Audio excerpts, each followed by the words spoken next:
everyone, it's Rachel here, and we are just going to do a random craft today because I am totally out of ephemera and this is all I've got left, except for, you know, bundles. I've only got those, so I can't complete some of the journals that I've been working on with you guys, the botanical ones, because there's not enough stuff. So I love that side, so I'm going to make that into something, a journal card, I think.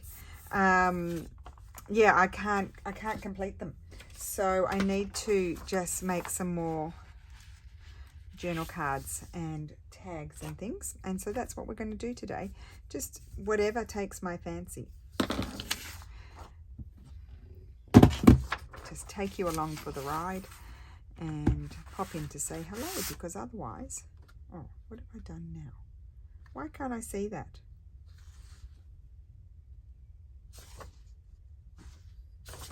Well, that's weird. Oh, I know, I marked it a bit further down. Silly me, ding dong. Cuckoo. Are you there? Not really.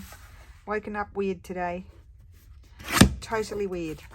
In a bit of a funk. Weird. Don't know why. Trying to get myself out of it. Who knows? Who knows how the day will end up. So we are just going to put this paper on. I'm not using any digital on this one because I've got the wormy holes, which I love, and I don't want the white peekabooing through. So I'm going to put that on there. It's not straight. That's okay. We will survive. And I'm going to glue this here. Oops. I am the chunky glue person. Look at that. Yeah, I prefer to see the straw paper through there rather than white. Let me just grab a wet one because I already got a big chunk of glue all over my fingers. Okay, right. Oh, I just watched my sister's, Roxy's Journal of Stitchery. Sarah, you had to go and repeat it, didn't you, about the dog? I already dry reached once when she told that story, when she told me. We did a video call with Mum. I think it was yesterday, and she told her, I'm like, ugh, gross, because I don't do well with that sort of stuff. I'm thinking, oh, yes, look at that. Why not? Why not? We love little birdie. Now I need a glue book page. Okay, I've got some folded. These are just little things I like to put in pockets. I've done that in those journals, so I should just put those somewhere. I'll just chuck them over there. I'm actually in a very big mess. I think that is also affecting me, the fact that I'm in such a mess, because I've got quite a few stitching things going on, and as we do our projects, the number of things that I have flying around grows, obviously, because I've now got a horsewhip flying around. I actually have a whole lot of needle books started because I have a lot of stuff. Yeah, surprise. And I wanted to use it, you know, rather than just selling it. I need to use it. So I'd started all these needle books and then got a block, and so they're half done. And what else? Love that. And then I have I'm working on some samples that, you know, my sister's involved in that, but she's incredibly busy, so I do the first samples, and then that gives her time to then go and do hers. She doesn't have any pressure, and I think I'm just going to add that there because I don't want to cover, I love all of that, I don't want to cover that up. I just want to have a few things but not do too much covering. So there we go. That's one quick journal card made with a scrap of wormy paper. Okay, this wormy paper was very early 1800s. It is rag paper, but it's very early 1800s. Okay, right, so that can pop aside. Yay, a journal card. Yes, I've got that going on. I also pulled out this quilt that I had started even before I met you guys, when I was making my growth charts all those years ago, probably in 2012 or 2014 I started it. It's I don't know if you know who Pam Garrison is. She's an American, a mixed media sort of artist. She's does really beautiful art journal pages. And so guys, I just put glue on that. And what am I actually gluing it to? Did I ever think about that? No. I'll just glue it to my glue book paper, because I actually like these digitals with this color ecru paper behind, just popping out from behind. And so she on her blog had shared, she'd done this throw slash quilty thing, and she stitches like she does her doodling in her art journaling, and she uses the most beautiful colors. And so anyway, long story short, Mum and I started one. Sarah was supposed to. We usually get inspired by these people, the three of us, and then we're like, oh, we're gonna make that. And of course it's not my style, it's her style. So then I hadn't been, you know, doing the stitching for that long, and I don't even know if I had discovered Jude Hill yet to do, you know, to learn to do, you know, I don't think I knew about slow stitching yet, maybe around 2012, 2014, as I said. So yeah, I had started this quilt, and then it's just been there for a very long, all those years, and I never did any more to it because I hit a wall. Because as I said, I was learning. So you know, when you learn, you need to kind of look at other people and try and imitate and do all that sort of stuff. I was just doing it for me.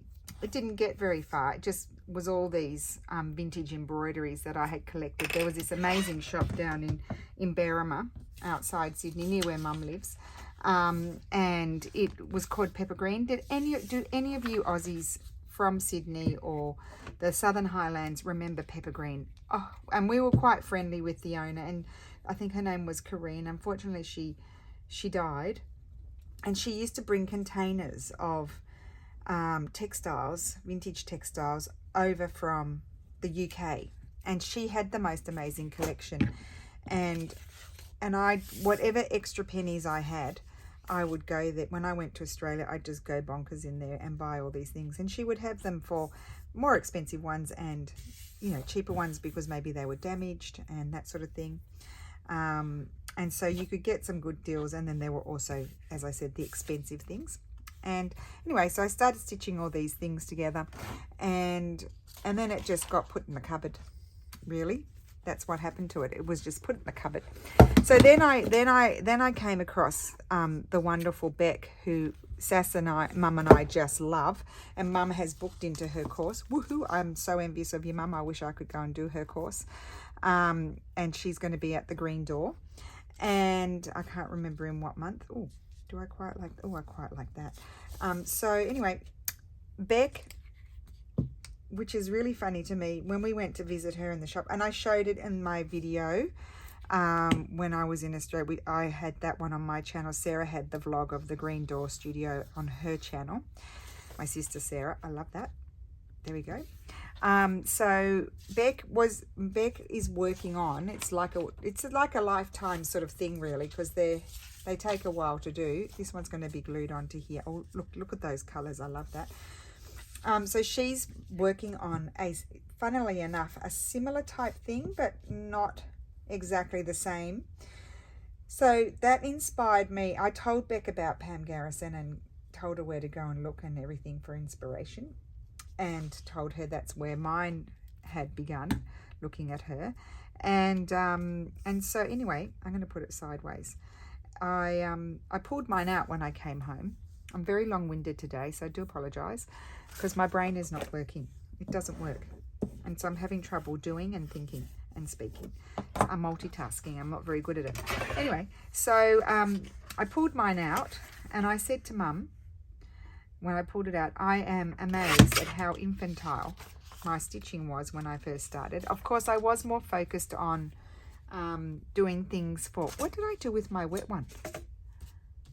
Oh, I chucked it over there, thank heavens. Because I tend to throw them far away from me because they're wet. You don't want to get them on your papers. So yeah, I do chuck them far away from me, and then sometimes I can't find them. Oh, do you say chuck in other countries? For us in Australia, chuck, if you chuck something, it's not very good English, but if you chuck something, you are throwing it away. You chuck it out. Chuck it over there. You're throwing it over there. It's not chuck as in, I think in the US, chuck might mean throw up. I have heard people use that in that sense in Australia, but it's not common. We'd say throw up, or yeah, probably that. Anyway, oh, now this one is quite plain, so I could put this one on the reverse side. How about that? Look at that. Okay, yeah, so anyway, so I pulled mine out, and there was all this really what I consider juvenile stitching. So I proceeded to cover it up. I will share it with you. I just need to get it going. I proceeded to cover it up with, cut out flowers from Sanderson fabrics and stuff like that. So, and at that time I thought I should be using vintage, the vintage sheets. I don't know if anyone, yeah, those sorts of things. They were all the rage in the 2012s, 2013s. And I was using them in my, pillows for kids and stuff like that. But they're really actually horrific fabrics to stitch through. They're very tight weave, and it's really hard to get your needle through.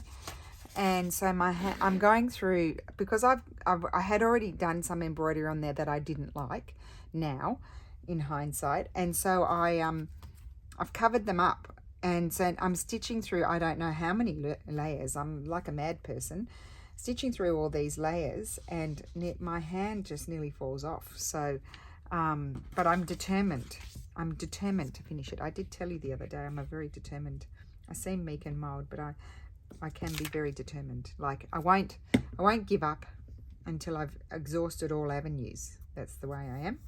So anyway, I've got that on the go, and so that's flying around. And then because I got all these things that require doilies and embroideries and pretty floral fabrics and stuff, I've got all those flying around because I don't want to put them away, because I might need to pull them out.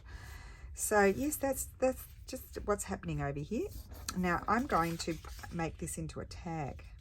This is what I mean. Like, I love having pieces of paper like this, even though it's a glue paper that I've just cut up.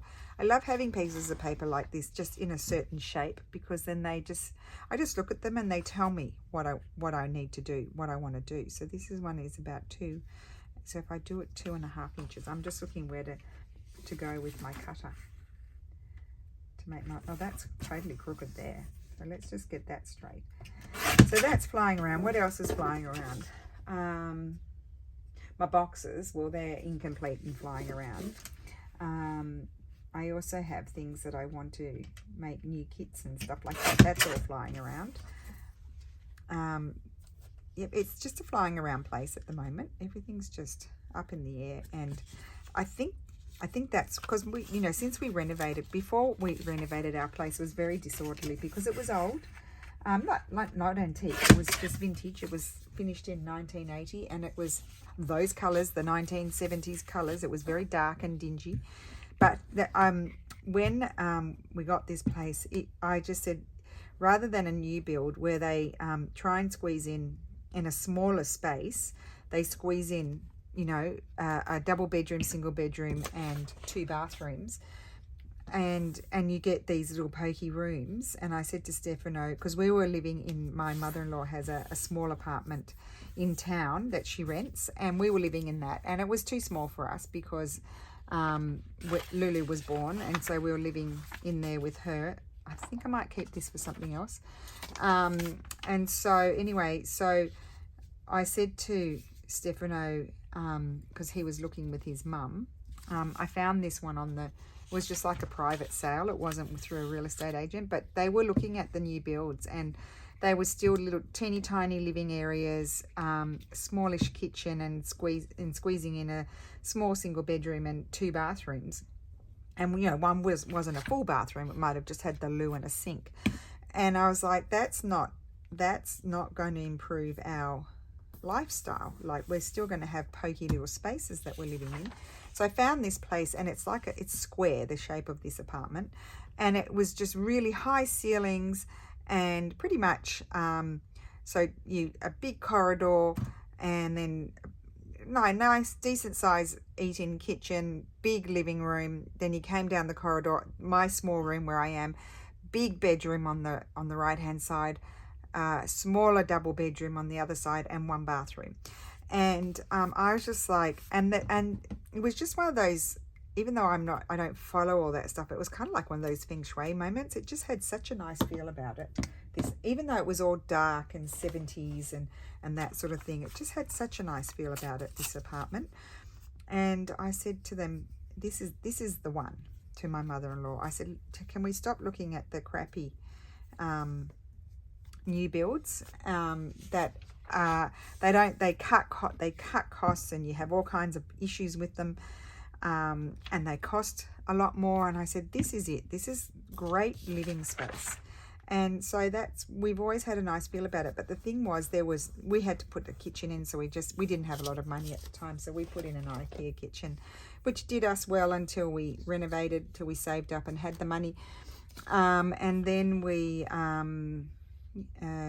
just had makeshift, storage sort of thing. Like we'd buy a random cupboard here. We'd go to the bric-a-brac stores, what do you call them in the States? The thrift stores in Australia, the bric-a-brac stores, and we'd buy, I try and find the nicest thing, like a nice old vintage sort of double door cupboard and stuff. But it wasn't great storage. And as I started doing the YouTube thing, and then my supplies grew and grew, because I moved into paper as well as fabric, and everything was just in the corridor in boxes. And so it was really, really, really it was quite hard. Oh, I quite like that.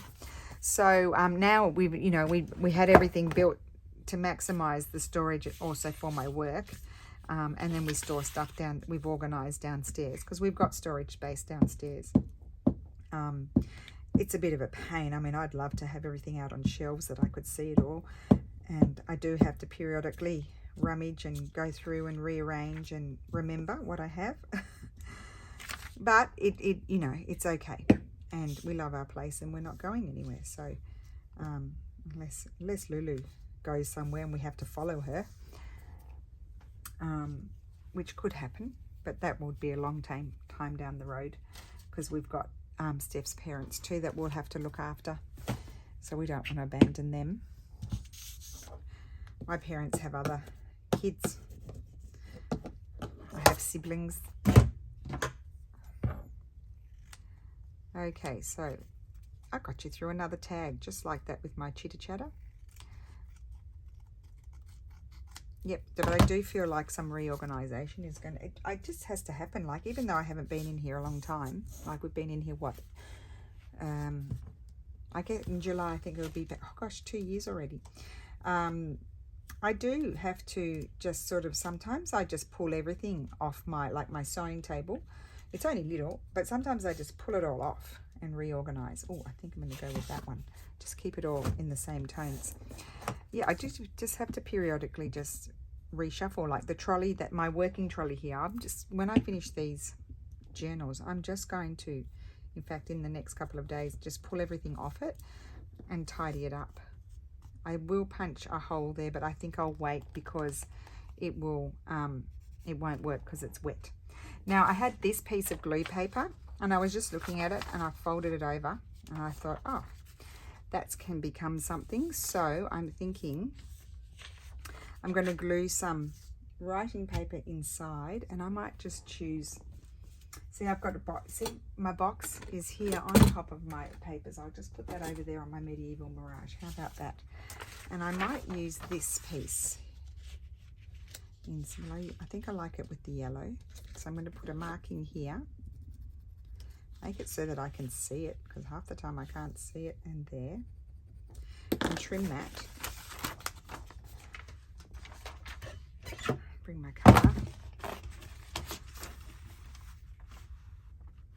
I think also what was making me feel agitated today was that I had a big mess of fabrics and threads from yesterday on my table.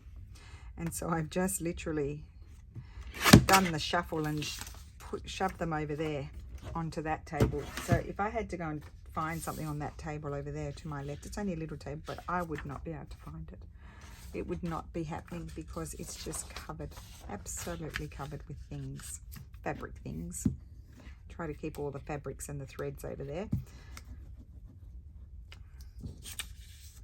I think if my room was a half size bigger, it would be really incredible.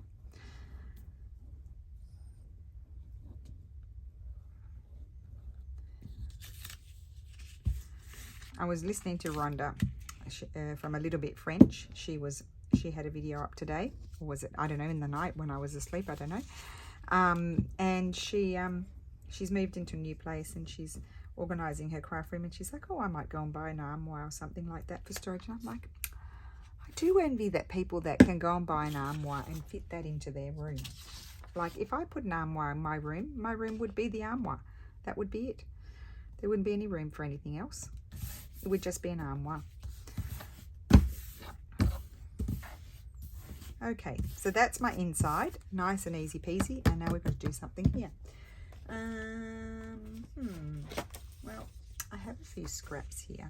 Let's see if I would like to use those. I don't know. I'm just going to have a little play and see if any collaging is going to happen. Unfortunately, that P would be on that side. Oh, well, I could switch. I could put the P up there because I kind of like it at the front. I'm liking this. I could put... That doesn't quite fit. Actually, that's a nice journaling piece. Now, that's too patchy. I need to find a piece that will kind of fit. I could actually use a piece of ephemera. What do I have flying around here? There's things flying around everywhere.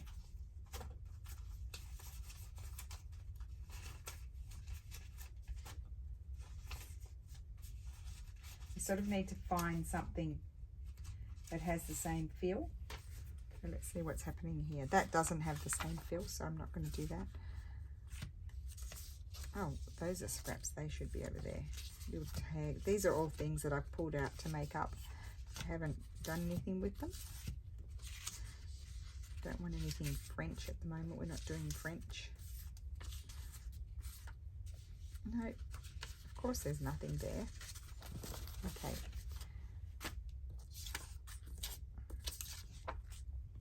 As I keep saying to you guys, I am getting low. I do need to do some printing.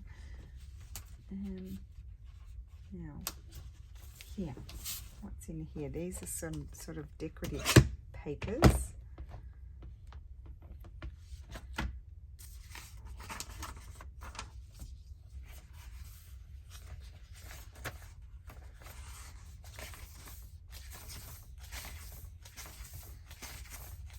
None of those go. That's printed on really nice paper. I think that can just live a life of its own without being glued to anything.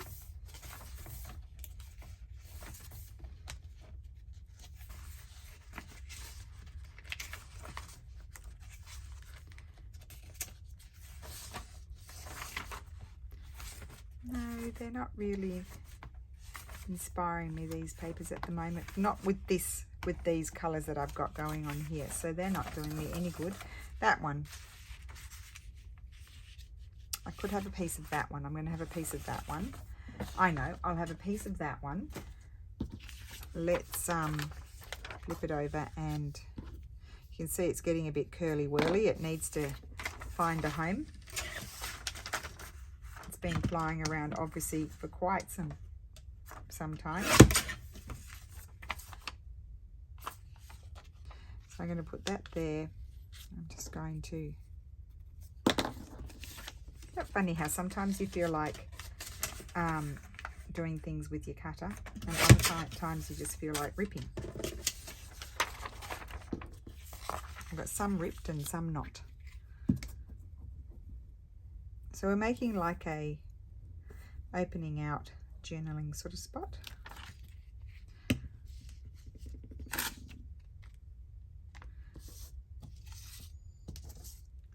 going to glue this on.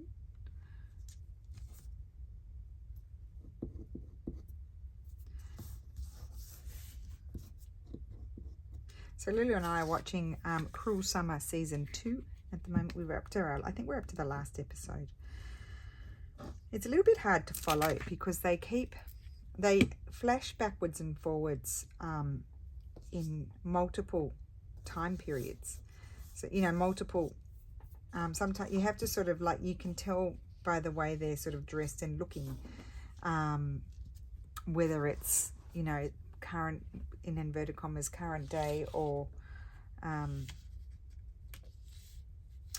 you know, back in time. But it's yeah, it is a little bit hard to follow, I find. What about this? This was already ripped. No, it's not big enough. I've got this nice piece of paper. What about a piece of this? So I'm just going to put that there. I'm going to trim it.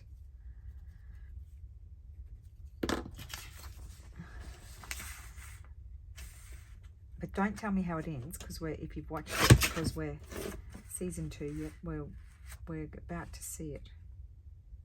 What have I done? I can't see my marking now. Mare. I'll cut it there. Okay. Getting my act together. Oh, I needed to glue the other one first. Oh no, I was going to put this under. I was thinking I was going to put it on top, but I think I'm putting it under. So it's a little collage piece here.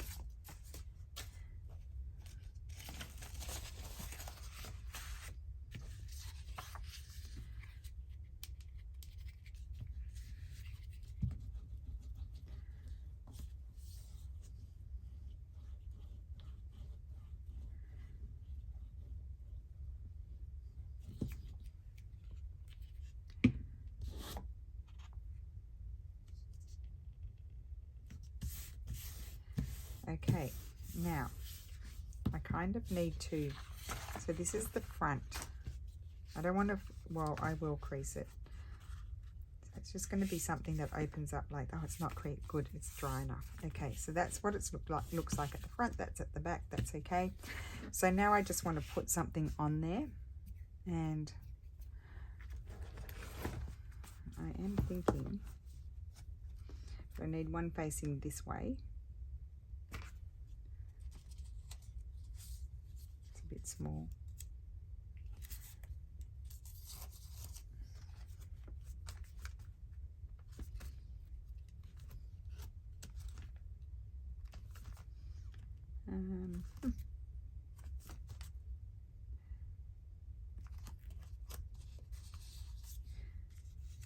Oh, I quite like that. I was thinking it's going to be too green, but I actually like that.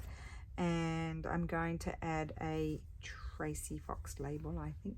I've just got to find where I put them. Oh, down here.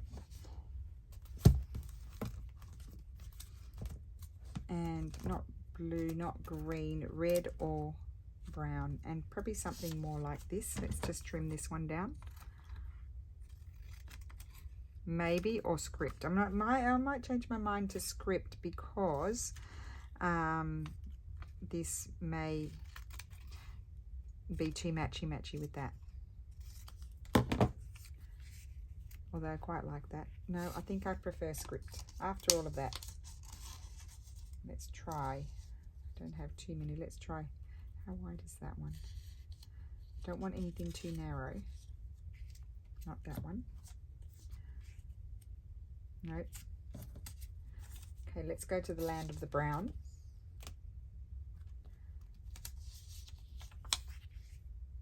I'm already liking that more, I think.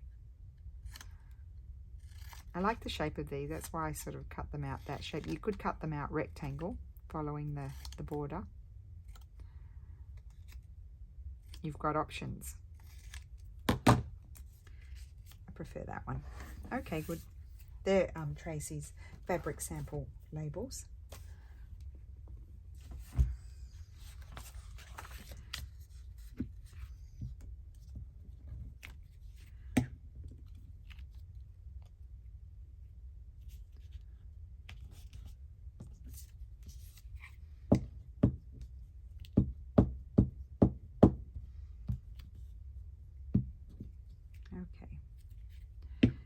glue there. Surprise, surprise. Let's grab this. I'm always quite interested in the colours that come out from a session. I'm snipping all my corners because when you open it, you get that little notched effect, and I really like that. Now you could stitch a page in that if you wanted to, make it like a little notebook, or otherwise just leave it like that. So I think I'll stop my video for today. It was just a quick little session to make some ephemera. I'll probably just slowly make some more. So I just love that, very simple, just glued it onto the nice old book page. These are some, I'll link the digitals. Some of these I haven't used for a while, so you may not have seen them. These are ones that we did quite a few years ago, so I'll link all of the digitals in the description box, not too many. And yeah, and that one with the new background papers, which I just love. So only 5 things, but I'm happy to have those because I need them. So thank you so much for watching. I hope you have a wonderful day, and I will see you again tomorrow. Bye.